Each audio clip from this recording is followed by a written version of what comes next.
अस्सलाम वालेकुम। प्रोग्राम दो राय के साथ मैं हूं असदरीम खान और मेरा साथ देंगे बाकिर सज्जाद। आज प्रोग्राम के पहले से हम बात करेंगे उस नए पाकिस्तान की जिसका बाकायदा क़याम 14 अगस्त 2018 को होने जा रहा है। यानी खबरें ये हैं कि तहरीक इंसाफ ने हुकूमत साजी के लिए कौमी असम्बली में मतलूबा नशिस्तें पूरी कर ली हैं और इमरान खान बतौर वज़ीर आज़म पाकिस्तान हल्फ उठाने जा रहे हैं। इमरान खान साहब ने जब आज से 22 साल पहले इस तहरीक का आगाज़ किया तो इंसाफ के नाम पर उसकी बुनियाद रखी और पाकिस्तानियों के लिए एक नए पाकिस्तान का ख्वाब लेकर मैदान में आए। अब कुछ लोग इस नए पाकिस्तान की मुखालफत में बात करते हैं कि एक नारा तो अच्छा हो सकता है मगर हालात उस तरह से नहीं बदलेंगे जिस तरह से नए पाकिस्तान का ख्वाब दिखाया जा रहा है। और दूसरी जानिब अवाम के एक बड़े हिस्से का कहना है कि हालात ज़रूर बदलेंगे और पाकिस्तान एक नए पाकिस्तान की तरफ जाने के लिए तैयार है। अब 14 अगस्त का दिन आने में वक्त बहुत कम है। नंबर्स गेम पूरे तो हो जाएगी मगर हुकूमत साजी के लिए अभी और भी बहुत से अहम मराहिल से गुजरना भी बाकी है। दूसरी तरफ अपोजिशन भी अपनी पूरी कुव्वत के साथ तहरीक इंसाफ के मुकाबले के लिए तैयार है। आने वाले दिनों में हालात क्या रुख इख्तियार करेंगे ये हमारे प्रोग्राम का पहला मौजू होगा और अगले कुछ हिस्सों में बात करेंगे कप्तान की सादगी इख्तियार करने वाले ऐलान की, ऑस्टेरिटी की, और फिर बाकिर सज्जाद साहब हमें चीन का एक अहम वाक़या सुनाएंगे। जनाब उस पर वैसे एंड में ही आते हैं जिस तरह जा रहे हैं से, लेकिन अभी बाकिर साहब जो ब्रेकिंग न्यूज़ भी है वो ये है कि पंजाब में, ये पाकिस्तान तहरीक इंसाफ के लीडरान का कहना है, पंजाब में 25 उम्मीदवारों ने हमारा साथ दिया है और कौमी असम्बली में 9 आज़ाद उम्मीदवारों ने हमारा साथ दिया है। यानी हुकूमत साजी की जो कार्रवाई थी वो अब मुकम्मल होने को जा रही है। साथ में जो आपके वज़ीर कानून साहब हैं अली ज़फ़र साहब, उनका सिर्फ ये फरमाया उन्होंने कि मेरी और निगरान वज़ीर आज़म की ख्वाहिश है कि नए वज़ीर आज़म 14 अगस्त को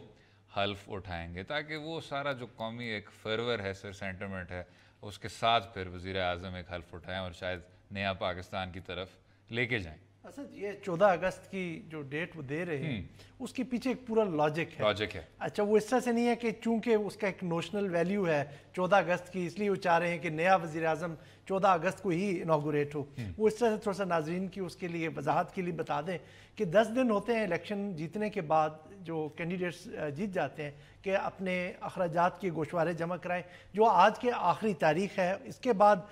कल जो मुंतखब अरकान होंगे उनके फॉर्मल नोटिफिकेशन जारी होंगे, जिसको हम कहते हैं ना गैर हतमी गैर सरकारी नताइज के बाद अब फॉर्मल नोटिफिकेशन कल जारी होंगे। फिर 3 दिन उनको दिए जाएंगे जो इंडिपेंडेंट कैंडिडेट्स हैं 8 तारीख तक कि वो कोई ना कोई पार्टी ज्वाइन में शामिल हो जाए। जब वो शामिल हो जाएंगे तो फिर 3 दिन लगेंगे कि तमाम पार्टीज़ की डिटर्मिन किया जाए कि माइनॉरिटीज़ का और ख़वातीन जो कि रिज़र्व सीट्स हैं उनको कितना हिस्सा मिलेगा। ये उस वक्त डिटर्मिन होगा जब इंडिपेंडेंट्स किसी ना किसी साइड पर बैठ जाएंगे तो उनकी स्ट्रेंथ शामिल करके पार्टीज़ के किया जाएगा। उसके बाद अगले दिन ही सेशन कन्वीन अगर कर लिया जाता है 12 को, तो 13 को स्पीकर डिप्टी स्पीकर का इंतखाब होगा और 14 को प्राइम मिनिस्टर का होगा। और कोशिश, जैसे अली ज़फ़र साहब कह रहे हैं कि कोशिश ये की जाएगी कि उसी दिन वज़ीर आज़म से हलफ भी ले लिया जाए, क्योंकि वो नहीं चाहते कि 15 तारीख को हमारा नए पाकिस्तान का इनागोरेशन हो और उसकी यौम तासीस अगले साल 15 अगस्त को मनाई जाए। तो ये थोड़ा सा इसके पीछे सारे का सारा लॉजिक है। बताते चलें बाकिर साहब कि ये जिम्मेदारी आपको हर हाल में पूरी करनी होगी, क्योंकि आइन भी यही कहता है कि इंतखाबात के 21 दिन में जो नए वज़ीर आज़म असेंबली का सेशन आपने कन्वीन करना है, वो 21 दिन वो 15 तारीख को पूरा होता है। वो मेरे ख्याल में आर्टिकल 91 या 92 है जिसके तहत उन्होंने 15 दिन के अंदर असेंबली का सेशन कन्वीन होना है। लेकिन ये उससे पहले ही जो मैंने आपको टाइमलाइन बताई है उस हिसाब से 12 को असेंबली सेशन ये जो टाइमलाइन है बाकिर साहब काफ़ी उन्होंने अपने लिए ज़रा तंग रखी हुई है कि अगर 11 अगस्त को आप पहला असेंबली का सेशन रखें तो फिर ही वज़ीर आज़म मुंतखब हो सकते हैं 14 को। और ये बड़ी अच्छी बात है कि उनकी भी ख्वाहिश है और निगरान वज़ीर आज़म की भी ख्वाहिश है, लेकिन आपने बिल्कुल दुरुस्त फरमाया कि ये सारी इसके पीछे लॉजिक है। लेकिन उन्होंने तमाम मराइल हैं जो आपने तय करने, लेकिन साथ में उन्होंने अलामती हैसियत की भी बात की थी, नेशनल फरवर की भी बात की थी कि हमें ये बात अच्छी लगेगी कि अगर 14 अगस्त को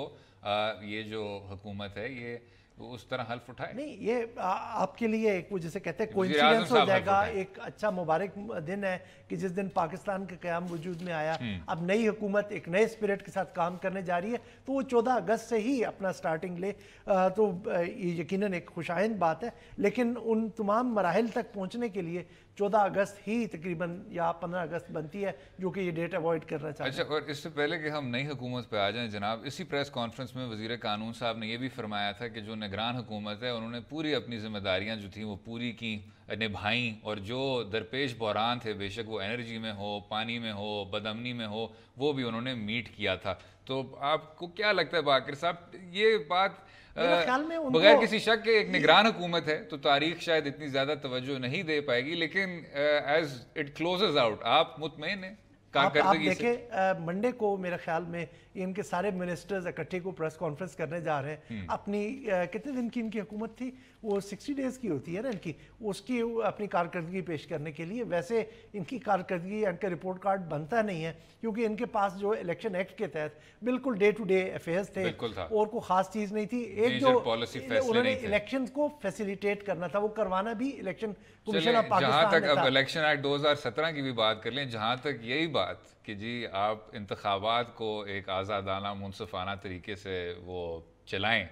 उस हद तक सर आप नहीं, वो भी इलेक्शन कमीशन की जिम्मेदारी थी, और वो ही की जिम्मेदारी वो थी, भी वो जो कुछ उसमें हुआ वो भी इलेक्शन कमीशन जिम्मेदार है। मैं इनको नहीं उनका जिम्मेदार ठहराता, क्योंकि इनका कोई रोल नहीं बनता था, इनका सिर्फ फैसिलिटेट करना था। ये सिर्फ तो सर अगर उनका इलेक्शंस में भी रोल नहीं बनता और मेजर पॉलिसी डिसीजंस में भी नहीं बनता और सिर्फ फैसिलिटेशन की हद तक बनता है, तो फिर आप किसी चीज के भी जिम्मेदार उनको ठहरा सकते हैं? नहीं, उन्होंने सिर्फ वो अपना ऑफिस में कंटिन्यूटी रखते हैं और मामला ताकि जो रोजमर्रा के हैं वो चलते रहें, और उनके ऊपर किसी किस्म का, अभी देख लो IMF का जो वह मसला चल रहा है, उसमें भी उन्होंने, आपके फॉरेन मिनिस्टर ने कहा ना कि हम तो पॉलिसी डिसीजन ले ही नहीं सकते। अगर इन्होंने कोई इंपॉर्टेंट चीज़ नेगोशिएट की है और वो उनकी मजबूरी थी, क्योंकि उसके अलावा कोई नहीं कर सकता था, कि FATF के साथ अपना करेक्टिव प्लान जाकर उन्होंने नेगोशिएट किया और उन्होंने पाकिस्तान को ब्लैक लिस्ट से बचाया। मेरा ख्याल में अभी तक जो जितनी भी चीज़ें पिछले दिनों में हुई, उनमें से सबसे सिग्निफिकेंट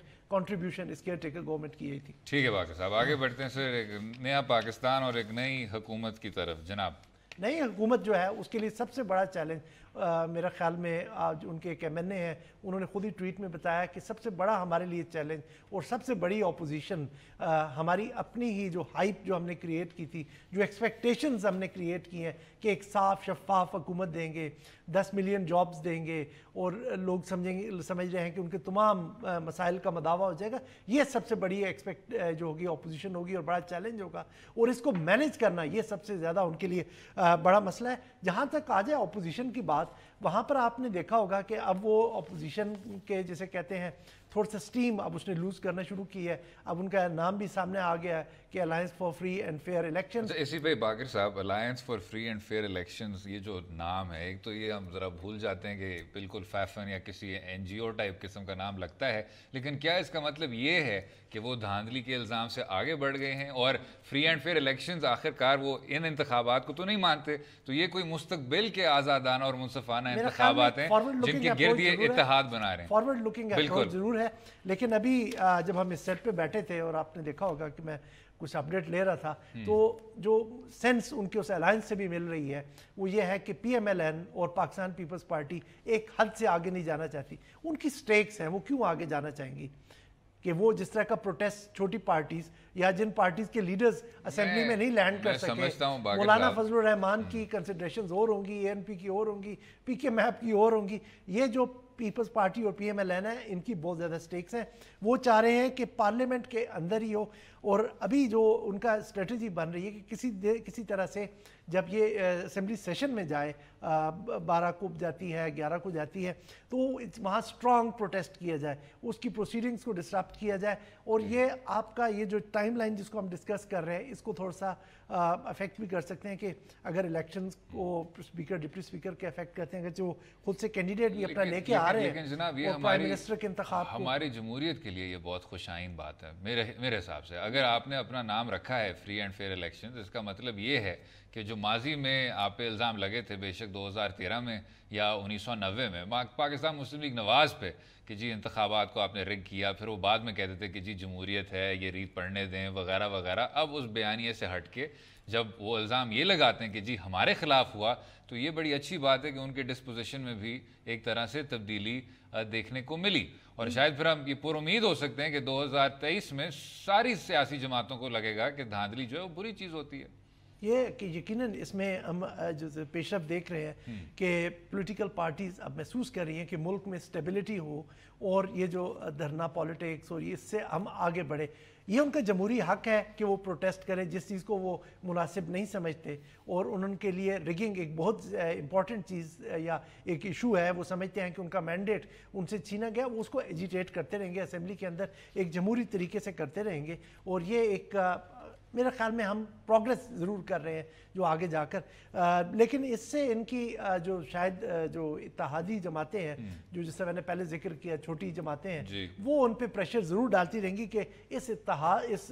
جو احتجاج کو اسمبلیوں سے باہر بھی لے کے جایا جائے۔ آپ نے دیکھا ہوگا کہ 8 اگست کو ان کا پلان ہے کہ الیکشن کمیشن کے باہر احتجاج کیا جائے، جہاں پہ انہوں نے تمام ٹکٹ ہولڈرز کو، الیکٹڈ ممبرز کو بھی اور سینیٹرز کو بھی جو ان پارٹی سے ہیں ان سب کو بلایا، لیکن جو اس وقت جو ڈومیننٹ پارٹیز ہیں اس میں جو مین پارٹیز ہیں پیپلز پارٹی اور پی ایم ایل این، ان کا خیال ہے کہ اس احتجاج کو پارلیمنٹ تک محدود رکھا جائے اور ملک کو سٹیبلٹی دی جائے، اور وہ جو چاہ رہے ہیں نا کہ ساتھ باقی جمہوری روایات کو بھی آگے چلنا چاہیے، اور وہ چیز اب آگے چلنے کو ہے۔ لیکن سر وہی جو بات ہم نے کل بھی کی تھی، یہ جو ایک ڈیموکریٹک الائنس بن چکی ہے اس میں کچھ ایسی سیاسی جماعتیں ہیں جن کے لیڈران قومی اسمبلی میں نہیں نظر آئیں گے، وہی لوگ ہیں جو پریشر ڈال رہے ہیں کہ جی آپ باہر آ جائیں، آپ بند کر دیں، کسی طرح سے گورنمنٹ ڈیسٹیبلائز ہو اور ان کے لیے سپیس بنے۔ اب پیپلز پارٹی اور پی ایم ایل این کے آپ اس سے سٹیکس دیکھ لیں، پیپلز پارٹی کے پاس سندھ میں گورنمنٹ ہے، پی ایم ایل این نے کافی حد تک اپنی جو بیس ہے پنجاب میں اس کو پریزرو کر کے رکھا ہے، اراؤنڈ 129 کے 30 کے قریب انہوں نے سیٹس وہاں سے پنجاب میں جیتی ہیں، تو وہ نہیں چاہیں گے کہ وہ اس چیز کو سکوینڈر کریں، وہ دوبارہ سے اپنے آپ کو ری بلڈ کر کے اگلے الیکشنز میں جا کے پھر سے دوبارہ سے پوزیشن کریں گے کہ دوبارہ گورننس حاصل کریں۔ لیکن جناب پاکستان مسلم لیگ نواز پہ ہی رہتے ہی میاں نواز شریف صاحب اڈیالہ جیل میں، مریم نواز صاحبہ اڈیالہ جیل میں ہیں، ان کے جو بہت سینئر لیڈران ہیں وہ یا تو ڈسکوالیفائی ہو گئے ہیں یا کیا کچھ نہیں ہوا ان کے ساتھ، لیکن جب آپ پاکستان مسلم لیگ نواز کی بات کرتے ہیں بطور ایک مضبوط حزب اختلاف کی، تو ان کے جو قائد ہیں وہ شہباز شریف صاحب ہیں، اور شہباز شریف صاحب سے نہ تو پاکستان مسلم لیگ نواز کی رینک اینڈ فائل خوش ہے، نہ ان کی ان انتخابات میں کارکردگی کوئی زیادہ امپریسو تھی۔ یہ اور بات ہے کہ وہ بعد میں آپ دیدہ ہو گئے اور کہنا شروع ہو گئے کہ جی میرا مینڈیٹ مجھ سے چرایا گیا ہے، لیکن جب پاکستان مسلم لیگ نواز سر اس طرح شہباز صاحب کو شاید اس طرح کا لیڈر یا تاحیات قائد نہیں تصور کرتی جس طرح میاں نواز شریف صاحب کو تصور کرتی ہے، کیا آپ کو لگتا ہے کہ ان کے تحت اس طرح کی حزب اختلاف مضبوط ہو پائے گی؟ شہباز شریف کنسیڈرنگ وہ بات بھی ہمیشہ مفاہمت کی سیاست کی کر رہے ہیں، ان کا جو ریٹرک ہے وہ بھی کوئی خاص سخت نہیں ہے۔ آپ شہباز شریف کی جو سیاست ہے اس کو مریم نواز کی مجھے ذری ووٹ کو عزت دو والی پولیٹکس اس ایجیٹیشن کے ساتھ نہ کمپیئر کریں۔ اب یہ 5 سال ہیں، یہ جلسے جلوس کا مطلب اس طرح کا نہیں ہے ایٹماسفیئر کہ جیسے الیکشن سے پہلے ہوتا ہے اور انہوں نے پورے ملک میں کیمپین رن کی، اس طرح کی پالیٹکس ہم ان سے ایکسپیکٹ نہیں کر سکتے۔ اب یہ ہے کہ یہاں پر آپ نے اپنا پوائنٹ بھی لیکن اگر اس طرح کی سیاست وہ کریں گے تو وہ رجسٹر ہوگا، کیونکہ جناب 2008 کے بعد سے جو، لیکن اس وقت اس کی ریکوائرمنٹ نہیں ہے، ہم دوبارہ سے الیکشن میں نہیں جا رہے۔ میں صرف یہ بات کر رہا ہوں سر کہ 2013 کے بعد سے جو پاکستان پیپلز پارٹی نے اسی طرح کہ جی ہمیں رجسٹر کرنا چاہیے، ہمیں اچھے پوائنٹس کرنے چاہیے، ہمیں مفاہمت کی سیاست کرنی چاہیے، اس کے بعد سے ایز این اپوزیشن ان کو اب بالکل ہی وائپ آؤٹ کر دیا گیا، وہ نمبر 2 پارٹی نہیں رہے۔ پاکستان تحریک انصاف نے وہ خلا پور کی۔ کہنا میں یہ صرف چاہ رہا ہوں سر کہ ابھی پاکستان مسلم لیگ نواز کی طرف سے کوئی اس طرح کا بیانیہ نہیں نظر آ رہا۔ دس از اے پارٹی ان ڈسارے، ان شاک۔ جو میرا جو اندازہ ہے وہ یہ ہے کہ ہم ان کے لیے ڈیفرنٹ سٹینڈرڈز رکھیں ان کی، شہباز شریف صاحب کی پرفارمنس کو ایز اے اپوزیشن لیڈر مہیا کرنے کے لیے، نہ کہ وہ جو ہم نے امیجیٹلی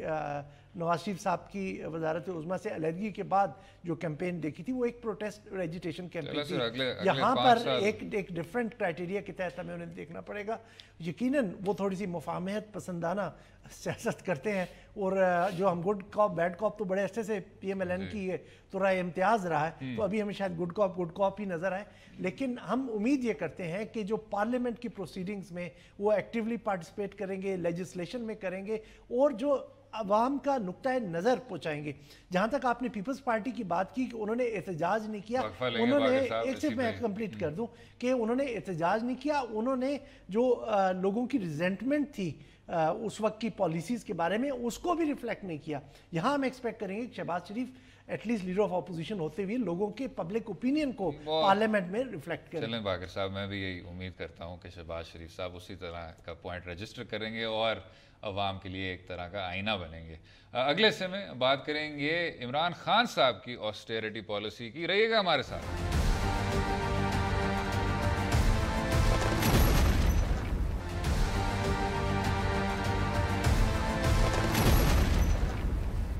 वेलकम बैक टू दो राय। इस हिस्से में बात करेंगे कप्तान की सादगी इख्तियार करने वाले ऐलान की। अगर गुज़िश्ता कई दहाइयों से देखा जाए तो सियासतदानों पर पूरा साइश और प्रोटोकॉल से भरपूर ज़िंदगी गुजारने के इल्ज़ामात लगते रहे, और उसके साथ साथ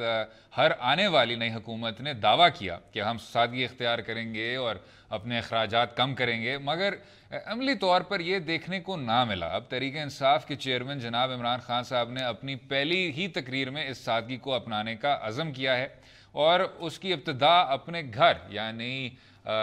वज़ीर आज़म हाउस से करने का ऐलान भी किया है, वहाँ से निकलने का। और अब सुनने में ये आ रहा है कि वो मिनिस्टर्स ऑनक्लेव में सबसे छोटी रहाइश गाह में क़याम पज़ीर होंगे। अब उसके साथ साथ उन्होंने वज़रा के प्रोटोकॉल को भी कम करने का कहा है। ये किस हद तक काबिल अमल होगा, और सादगी अपनाने पर अगर हकीकी मानों में अमल दरामद भी किया जाए तो मुल्क के लिए कितना फ़ायदा मंद हो सकता है? क्या ये एक नारा है या ये एक तामीरी रियासत की पॉलिसी में भी तब्दील हो सकेगा, उस पर भी बात करेंगे। जनाब, अगर हम ज़रा ऑस्टेरिटी की बात कर लें सर, एक तो उसकी जो अलामती हैसियत है, ये जुमला जो है मेरे ख्याल से शायद उतना नहीं कहा जाता जितना उसको कहना चाहिए। पाकिस्तान एक गरीब मुल्क है सर, और उसके साथ जब आपको नज़र आता है इस तरह का प्रोटोकॉल, जब आपकी सूबाई हुकूमतें भी इस तरह 14 और 19 गाड़ियों के काफ़िलों में फिर रही होती हैं, तो रिजेंटमेंट बेतहाशा बढ़ता है कि ये जो है ये साथ में कंड्यूसिव नहीं है। शायद खाकान अब्बासी साहब की अक्सर तारीफ़ ये की जाती थी कि चाहे कुछ भी हो जाए वो ऑस्टेरिटी पसंद शख्स थे, ज़्यादा प्रोटोकॉल पे उस तरह का ध्यान नहीं देते थे। आपके जितने भी चीफ जस्टिस साहिबान ने जब कहा कि जी रूट नहीं लगेगा, मुझे इस तरह की बुलेट प्रूफ गाड़ियाँ नहीं चाहिए, तो उनकी भी तारीफ़ की गई। लेकिन इससे पहले कि हम आए कि इमरान खान साहब की पॉलिसी कितनी उस पर अमल दरामद कितनी हो पाएगी, ऑस्टेरिटी एज अ पॉलिसी क्या ये मुअस्सर है? क्या इसका फायदा होता है? ऑस्टेरिटी की जहाँ तक है कि इमरान खान ने खुद इसको एग्जाम्पल सेट करने का जो बात की है वो खुशाइंद है, लेकिन यहाँ पर हम थोड़ा सा ऑस्टेरिटी को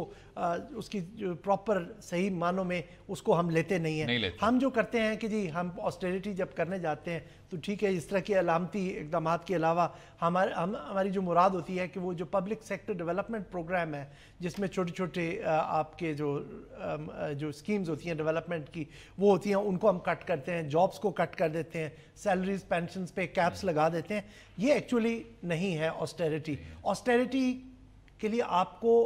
उससे बढ़ के बहुत कुछ करना पड़ेगा। आपको अपने इकोनॉमी के फंडामेंटल्स को ठीक करना पड़ेगा, आपको टैक्स करना पड़ेगा उन तमाम लोगों को, उन तमाम सेक्टर्स को जो टैक्स नेट से बाहर हैं। अपने वेस्टफुल एक्सपेंडिचर्स को कम करना होगा। और जो ये सियासी स्कीमें हैं, आप ये लफ्ज़ सियासी स्कीम है क्योंकि आप ये सुनते हैं कि फलां वजीर गया उसने ये जाके फीता काटा वो काटा, इनसे आपको बचना पड़ेगा। और ना कि जो ऑलरेडी पहले से ओवर टैक्स लोग हैं उन पे मजीद अपना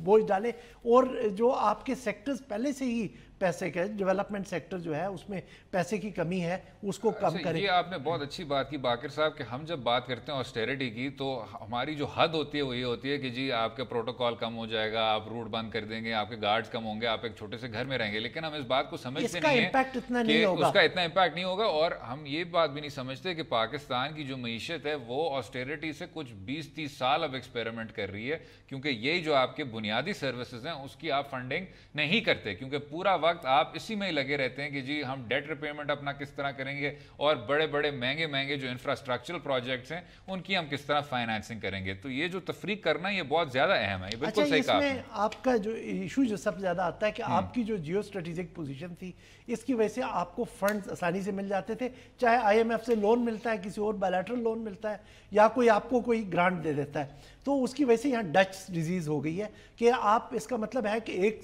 तरफ से आपके रेवेन्यू आ रहा है, आपने रिफॉर्म्स को पसे पुश डाल दिए। आपको यहाँ पर रिफॉर्म करना है अपनी इकोनॉमी को सस्टेन करने के लिए। आपने उसके अपने एक्सपोर्ट्स को, आप बात करते हैं ना बैलेंस ऑफ पेमेंट का क्राइसिस है, अपनी एक्सपोर्ट्स को डाइवर्सिफाई करें और उनको ऐसा करें कि कम्पिटिटिव अपना बनाएं मार्केट में, ना कि आप बिल्कुल नैरो होके कहें कि जी हमने सिर्फ इस तरह से ये छोटे छोटे इकदाम करने से। अब वज़ीर-ए-आज़म हाउस और वज़ीर-ए-आज़म ऑफिस में मिला के तकरीबन 1000 एम्प्लॉयज़ हैं, आप उनको फैला भी देते हैं तो एक बड़ा फ्रैक्शनल, बड़ा छोटा सा माइनर फ्रैक्शन का इम्पैक्ट पड़ेगा। लेकिन इस तरह के काम करने से जो लॉन्ग टर्म आपकी इकोनॉमी की जो स्ट्रक्चरल वीकनेसेस है उनको एड्रेस करेगा, तो आपको ज्यादा फायदा होगा बनिस्बत के ये छोटे छोटे इकदाम करने से। अगर हम बाकिर साहब जो छोटी छोटी अलामतों की ही अगर हम बात कर लें ऑस्टेरिटी की, यहाँ भी एक तरह की रिजेंटमेंट होती है, और वो रिजेंटमेंट आती है जब आपको ये नज़र आता है, ये बड़े बड़े काफिले आपको नज़र आते हैं, ये बड़े बड़े महल आपको नज़र आते हैं, ये तमाम जो आपने रेस्ट हाउसेस बेशक मरी में रखे हुए हों, शुमाली इलाकों में रखे हुए हों, ये नज़र आते हैं। किस हद तक, चाहे वो अवाम की सेंटिमेंट को अपीज़ करना हो, अभी मैं बात नहीं कर रहा कि मैक्रो इकोनॉमिकली इसमें कितनी ये बात मुअस्सर है, लेकिन जो पॉपुलस नैरेटिव होता है, जो आदमी को अच्छा लगता है, वो इसी चीज़ में ही होता है कि जी आप वाकई में सादगी पसंद शख्स हैं, आप वाकई में इस बात को तस्लीम करते हैं कि पाकिस्तान एक गरीब मुल्क है, और आपके जो तमाम जो आप जिस चीज़ को तरजीह देते हैं वो बेतहाशा पर्क्स और प्रिविलेजेस और प्रोटोकॉल को नहीं दे पाते। आपने इससे ये यकीनन, जैसे मैंने सबसे पहले यही कहा था कि लीडरशिप आपका रास्ते का तयन करती है, और यहाँ पर अगर आपके प्राइम मिनिस्टर और मिनिस्टर्स इससे सादगी अपनाएंगे और वो बड़ी बड़ी गाड़ियाँ SUVs पे किसी ऑफिस में मीटिंग के लिए नहीं जाएंगे, फर्क पड़ता है। तो ब्यूरोक्रेसी को भी मैसेज जाएगा कि हमने ये नहीं कर रहा। और दूसरी बात इंपॉर्टेंट है कि जब इमरान खान बात करते हैं कि हमने मदीने किस्म की रियासत कायम करनी है, तो उसके लिए आपको फंड्स चाहिए होंगे और सबसे ज्यादा एजुकेशन और हेल्थ में चाहिए होंगे। जब तक आप इकोनॉमी को अपने, में फिर से उसकी तरफ, आप मैक्रो से नहीं बात करना चाह रहे, लेकिन वो उसमें यह है कि जब तक इकोनॉमी रिवाइव होगी तो आपकी मदीना किस्म की रियासत यहाँ कायम नहीं होगी कि ना आप एजुकेशन, ना आप हेल्थ, ना सोशल वेलफेयर में पैसे डाल सकेंगे। बिल्कुल ठीक। इसी नुक्ते पे गुफ्तगू जारी रहेगी। स्टे विद अस।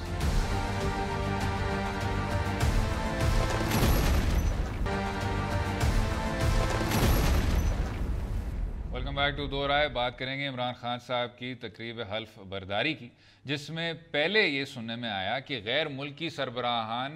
मुमलिकत और दीगर शख्सियात को दावत दी जाएगी। मगर कुछ दिनों बाद तहरीक इंसाफ की तरफ से ये बाकायदा ऐलान किया गया कि इस तकरीब को सादा रखा जाएगा ताकि मुल्की ख़जाने पर ज़्यादा बोझ ना बने। अब गैर मुल्की शख्सियात को ना बुलाने का फ़ैसला किस कदर दुरुस्त है और बैरूनी ममालिक से ताल्लुकात के तनाजुर में इसको कैसे देखा जाना चाहिए, उस पर बात करेंगे। जनाब, पता नहीं बैरूनी क्या होता है, लेकिन बैरूनी हालात पर अगर आ जाएँ, सर आपको याद होगा जब नरेंद्र मोदी वज़ीर आज़म मुंतखब हुए तो बहुत कोशिश की गई कि जी हिंदुस्तान का जो हेजमन है वो अब सामने आएगा, और श्रीलंका के सदर को बुलाया, हमारे अपने मियाँ नवाज शरीफ साहब को बुलाया, सार्क के जो लीडरान थे उनको बुलाया, वो सब आए भी। एर्दोगान की भी एग्जांपल दे देना कि उन्होंने भी इतने बंदे इकट्ठे किए थे, आपने बिल्कुल इकट्ठे किए थे। लेकिन इसमें सर अगर मैं थोड़ा सा अगर वो बात मुकम्मल कर लूँ, बात ज़्यादा सिंबॉलिक थी, लेकिन इमरान खान साहब के जो एक प्रोपोनेंट्स हैं इस इतनी बड़ी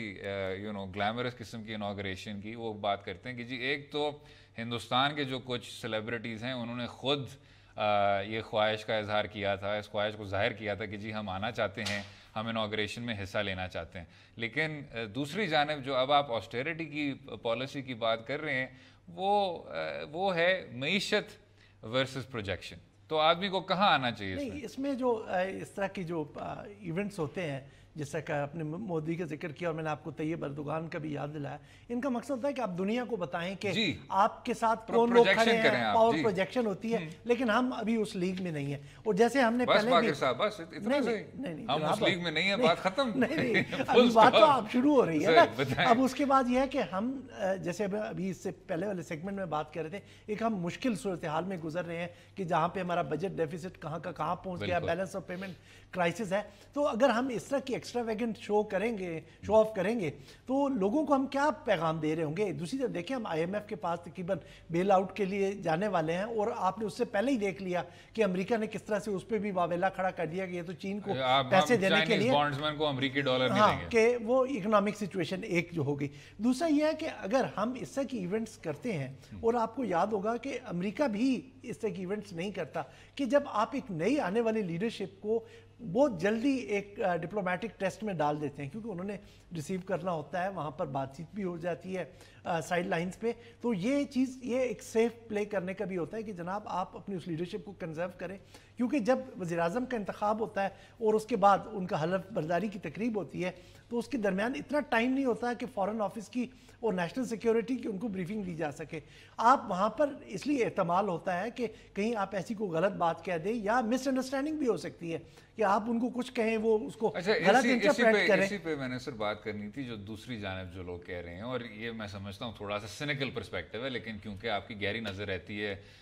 فورن افیئرس پہ بھی اور ہمارے فورن آفس پہ، وہ یہ ہے کہ شاید ایڈوائزری کے ذریعے یا شاید مشاورت کے ذریعے ان کو یہ کنوے بھی کیا گیا ہے کہ یہ ایک بڑا ہائی رسک قسم کا مینیور ہے. اگر آپ ہندوستان کے وزیر اعظم کو بلائیں گے اور ان کے وزیر اعظم انویٹیشن کو قبول نہیں کریں گے تو پھر ریاست پاکستان کو امبیرسمنٹ ہوگی، اور باقی لیڈران کے ساتھ بھی یہی ہے. تو یہ کیا کوئی فیس سیونگ میجر بھی ہو سکتا ہے؟ فیس سیونگ بھی ہو سکتا ہے، کیونکہ ہمارا جو ایک پولیٹیکل یا فورن آفس کا ایک جو فورن پالیسی کا کہنا چاہیے ایک بیگیج ہے کہ ہمارے تعلقات یہ ہمیں ماننا پڑے گا بھارت کے ساتھ، افغانستان کے ساتھ اتنے اچھے نہیں ہیں کہ اگر وہ لوگ نہیں آتے تو سناب ہوگا. لیکن ہم پھر بھی اس کو مینیج کر سکتے ہیں کہ باقی دنیا کے لوگ جو اور ہمارے ہمسائے، اگر چین سے کوئی لیڈرشپ آ جاتی ہے، ایران سے آ جاتی ہے، سعودیز آ جاتے ہیں اور قطریز آ جاتے ہیں، تو یہ آپ کا یہاں پر ایک اچھا قطری پتہ نہیں کہاں سے آگے بیچ میں اچھی بات ہے، اچھا آپ گلدستہ بنا سکتے ہیں. لیکن اس کے بعد جو مقصد جو ہے وہ یہ ہے کہ آپ کے پاس جو گھر کے اندر اتنے پریسنگ ایشوز ہیں کہ آپ کا فوکس پاکستان کے اندر ہونا چاہیے. لیکن باقر صاحب اس کا جو اپ سائڈ ہے، آپ نے ابھی قطریوں کی بھی بات کی، لیکن باقی جو لیڈران ہیں جو پاکستان کے خیر خواہ ہیں، آپ کو یاد ہوگا آصف زرداری صاحب نے جب صدر کا حلف اٹھایا تھا تو حامد کارزائی صاحب کو بلایا تھا، اور لوگ بھی کہنا شروع ہو گئے کہ یہ ایک بہت اچھا موو تھا کہ آپ نے افغانستان کی طرف ہاتھ بڑھایا. یہ بات اور ہے کہ اس ہاتھ بڑھانے کے بعد پھر تعلقات پھر سے کشیدہ ہو گئے تھے. لیکن جو اپ سائڈ ہے وہ کیا یہ نہیں ہوگی کہ آپ ایک نئے دور میں جا رہے ہیں، آپ ان باقی لیڈران کو کہہ رہے ہیں کہ جی پاکستان اپنا ہاتھ بڑھا رہا ہے، کیونکہ سوری ٹو سے سر انٹرنیشنل میڈیا بھی انتہائی منفی ہے. پہلے سے ہی آپ کو تصور کیا جاتا ہے کہ آپ ایک ایسے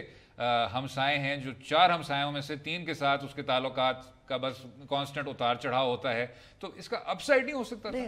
اپ سائڈ ہو سکتا ہے، لیکن ایسے کوئی پریسیڈنٹس ہمارے سامنے نہیں موجود ہے کہ آپ کے جو پچھلے جو ڈسپیوٹس ہیں وہ ایک ملاقات سے حل ہو جائیں. آپ نے خود کرزائی کی اگزامپل دی، یہی ہے کوئی اس طرح ہمارے یہاں پریسیڈنٹ نہیں ہے کہ فورن لیڈر کو انوائٹ کیا جائے. لیکن وہ زرداری صاحب کی انوگریشن پہ آئے تھے، لیکن اس کے بعد آپ نے خود ہی ذکر کر دیا جو کچھ ہوا. ہمارے prime minister Indian prime minister کی انوگریشن میں گئے تھے، اور وہ دن ہے اور آج کا دن دیکھ لیں کہ آپ کا جو ریگولر انگیجمنٹ ہے وہ بھی نہیں ریسٹارٹ ہو سکی. تو یہ نہیں کہا جا سکتا کہ اس طرح کی اگر انٹریکشنز ہوں تو اس کا ریزلٹ یہ ہوگا کہ آپ کو کوئی ڈپلومیٹک اچیومنٹ آپ کو ملے گی. اس لیے بہتر ہوتا ہے کہ ایسے حالات میں سیف پلے کیا جائے اور اپنے جو انٹرسٹ ہیں ان کو پریزرو کیا جائے. مان لیتے ہیں باقر صاحب ویسے اگر ایک ایسی انوگریشن ویسے یہ اچھا فیصلہ تھا، عامر خان صاحب ہوتے ہیں، باقی صاحب یہ فیصلہ اپریشیٹ کرنا چاہیے جس کا بھی ہو ہے, اس نے بہت اچھا فیصلہ کیا ہے. کہا جاتا ہے کہ عمران خان کا خود فیصلہ تھا, لیکن اگر ان کا تھا یا ان کو کسی نے مشورہ دیا تھا,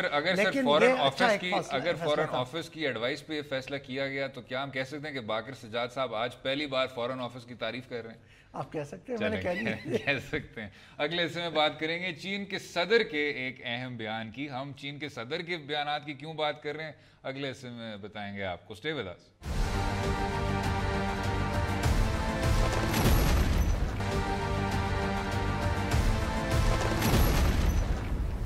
ویلکم بیک ٹو دو رائے. بات کریں گے ہم چین کے صدر کے ایک اہم بیان کی. سوچ رہے ہوں گے ایسا کیوں ہے, وہ ہم بتاتے چلیں گے. اس بیان کے مطابق انہوں نے چینی افواج کی پیشہ ورانہ صلاحیت بڑھانے کے لیے دیگر شعبوں اور کاروباری معاملات سے